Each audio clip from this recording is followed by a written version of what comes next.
పల్లెటూరు ఇది. ఆ పల్లెటూరు యొక్క పేరేంటంట లోదేబార్. చెప్తారు ఈ మాట. లోదేబార్ అనగా మేత లేని స్థలం. ఇక్కడ ఏముండదంట? మేత అనేది ఉండదు. దేవునికి స్తోత్రం కలుగును గాక. మరి మేత లేకపోతే అక్కడ ప్రాణులు నివసిస్తాయండి? మనుషులు ఉంటారా? మేత లేని స్థలంలో ఎవరున్నారు? మనుషులు అనేవారే ఉండరు. దేవునికి స్తోత్రం కలుగును గాక. ఈ లోదేబార్లో ఎవరు నివసిస్తూ ఉన్నారంటే మనస్సే గోత్రికుడైన మాకీరు అనేటువంటి భక్తుడు ఆ ప్రాంతంలో నివసిస్తూ ఉన్నాడు. దేవునికి స్తోత్రం కలుగును గాక. ఇంతకీ మాకీరు అనగా అర్థం ఏంటో తెలుసా? అమ్మబడిన వాడు. చెప్తారు ఈ మాట. అమ్మబడిన వాడు ఎక్కడికి వెళ్ళాడు ఇప్పుడు? అది బాధ చెప్తారు. అమ్మబడిన వాడు మేత లేని స్థలంలోకి వెళ్ళాడు. నివసిస్తాడండి. మేత లేని స్థలంలోకి ఒక అమ్మబడిన వాడు, దాసుడైన వాడు ఆ స్థలంలోకి వెళ్ళి ఎలా నివసిస్తాడు? ఎలా బ్రతుకుతాడు?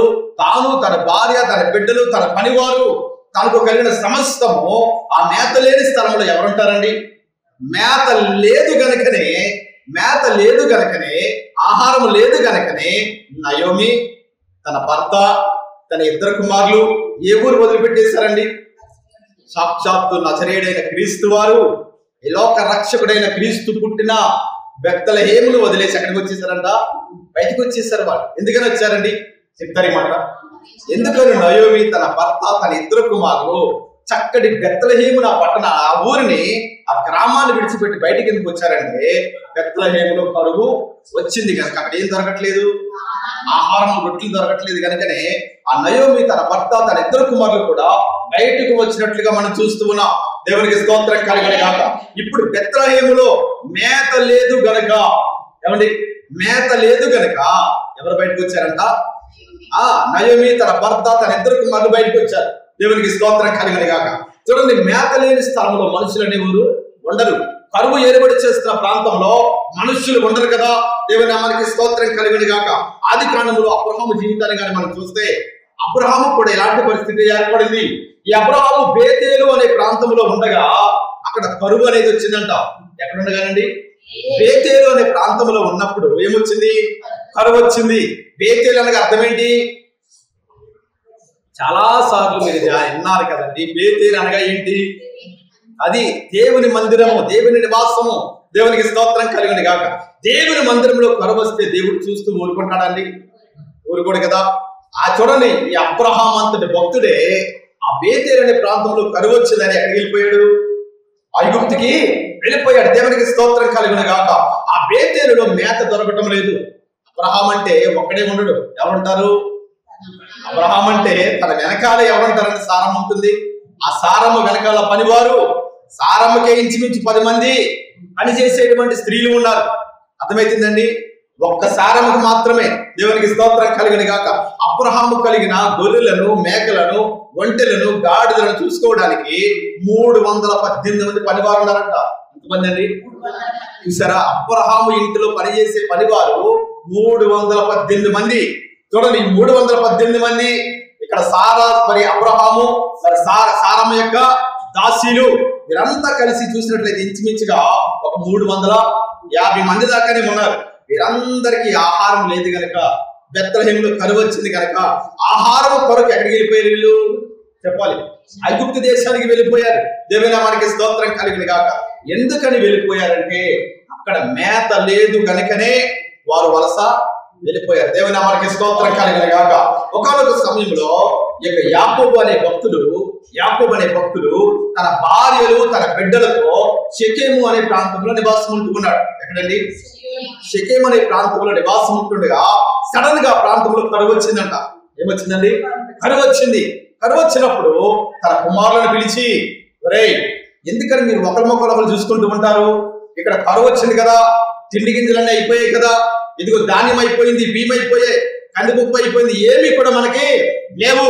కాబట్టి ఐగుప్తు దేశంలో ఆహారం దొరుకుతుందంట. మీరు వెళ్ళి ఏం చేయాలంట? చదవండి. 42వ ఆదికాండము అధ్యాయము మొదటి 2 వచనాలు చదవండి. 42 మొదటి 2 వచనం.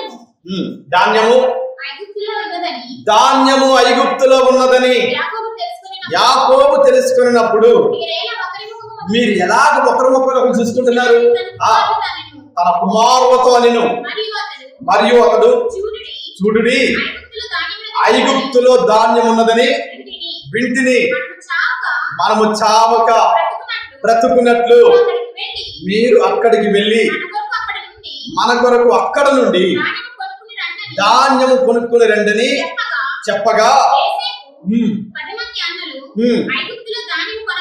చూసారండి, ఐగుప్తులోకి వెళ్లి ధాన్యం కొనడానికి యాకోబు యొక్క 10 మంది కుమారులు బయలుదేరి వెళుతున్నారు. దేవునికి స్తోత్రం కలుగును గాక. ఈ షెకెములో వారికి ఆహారం దొరకటం లేదు. మనము చావక, ఆ మాట మరొకసారి చదవండి. చూసారా, మనము చావక బ్రతికినట్లు. చాలండి, ఈ మాట ఎందుకని చెప్తూ ఉన్నాడండి యాకోబు? ఆ కరువు చాలా తీవ్రంగా ఉంది, కరువు చాలా కఠినంగా ఉంది. ఆహారం అనేది ఎక్కడ దొరకటం లేదు, భూమి కూడా తన పంటను ఇవ్వడం లేదు.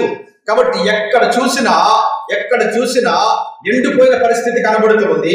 ఆ షెకెములో చూసినట్లయితే గనక జనాలందరూ కూడా మరొక ప్రాంతానికి వలస వెళ్ళిపోతున్నారు. వీరు మాత్రమే అక్కడే నిలిచి ఉన్నాడు. ఎందుకంటే దేవుని నిర్ణయం మేరకు, దేవుని చిత్తం మేరకు యాకోబు మాత్రము తన కుటుంబంలో షెకెములో మాత్రమే నివాసం ఉంటూ ఉన్నాడు. కానీ అక్కడ భయంకరమైన కరువు ఏర్పడి చేస్తున్నాడు. హల్లెలూయా, హల్లెలూయా. అలాంటి పరిస్థితుల్లో తన కుమారులను పిలిచి, నాయనా, ఐగుప్తులో ఆహారం ఉందని నాకు వినబడింది, కాబట్టి మీరు వెళ్ళి మన కొరకు ఏం కొనుక్కు రమ్మంటాడండి? ఆహారాన్ని తీసుకుని రమ్మని తన కుమారులను ఐగుప్తుకు పంపినట్టుగా లేఖనంలో మనం చూస్తున్నాం. ఇక్కడ మనం చూసినట్లయితే మనం ఏ వాక్యాన్ని అయితే ధ్యానం చేస్తున్నామో 2వ సమూయేలు గ్రంథము 9వ అధ్యాయము 4-5 వచనాలు కానీ మనం చూసినట్లయితే అక్కడ ఒక ఊరు కనబడుతూ ఉంది. ఆ ఊరి పేరు లొదెబారు. లొదెబారు అనగా మేతలేని స్థలము. ఈ మేతలేని స్థలములో అమ్మబడిన వాడిగా పేరు పొందినటువంటి మాకీరు అనేటువంటి వ్యక్తి, భక్తుడు ఎక్కడ నివాసం ఉంటున్నాడండి? అదే లొదెబారులో నివాసం ఉంటున్నాడు. దేవుని నామానికి స్తోత్రం కలుగును గాక. మరి ఎలాగా అతని జీవితం మారింది? ఎలాగ అక్కడ నివాసం ఉండగలిగాడండి? అక్కడ మేత లేదు కదా, ఎక్కడ చూసినా పచ్చిక అనేది కనపడటం లేదంట. ఏమి కనపడటం లేదంట? పచ్చిక అనేది కనపడటం లేదు. ఒక నేల ఎప్పుడు పచ్చగా కనపడుతుందండి? సమృద్ధిగా నీరు ఉన్నప్పుడు, లేదా అక్కడ వర్షం పడినప్పుడు ఆ నేల అంతా ఎలా కనపడుతుంది? పచ్చగా కనబడుతుంది. దేవునికి స్తోత్రం కలుగును గాక. ఈ ఎండాకాలం వచ్చేసరికి పచ్చగా ఉన్న నేల అంతా ఏమైపోతుందంట? ఎండిపోయిన నేలగా మారిపోతుంది. ఎందుకంటే ఆ భూమిలో ఉన్న తేమంతా కూడా ఏమైపోతుంది? ఎండకి ఆవిరిగా పైకి వెళ్ళిపోతుంది. కనుక ఆ యొక్క మొక్కలకు వాటర్ లేని కారణం చేత ఆ మొక్కలన్నీ కూడా చనిపోతాయి. దేవునికి స్తోత్రం కలుగును గాక. అదే రీతిగా ఈ లొదెబారులో ఏ విధంగా కూడా పచ్చిక అనేది కనబడటం లేదు. ఆ ప్రాంతం అంతా కూడా ఎండిపోయిన నేలగా కనబడుతుంది. ఆ ప్రాంతంలో ఈ మాకీరు నివాసము చేస్తూ ఉన్నాడు. తాను మాత్రమే కాదండి, తన భార్య, తన బిడ్డలు, తన పనివారు, తనకు కలిగిన సమస్తము కూడా ఆ యొక్క లొదెబారులో ఎలాగ దీవించబడ్డాడు, ఎలాగ ఆశీర్వదించబడ్డాడు అని కానీ మనం చూసినట్లయితే కనుక ఒక 2 అద్భుతమైన లక్షణాలు మనకు కనబడుతూ ఉన్నాయి. ఎన్ని లక్షణాలు అంట? ఒక 2 అద్భుతమైన లక్షణాలు కనబడుతూ ఉన్నాయి. చూడండి.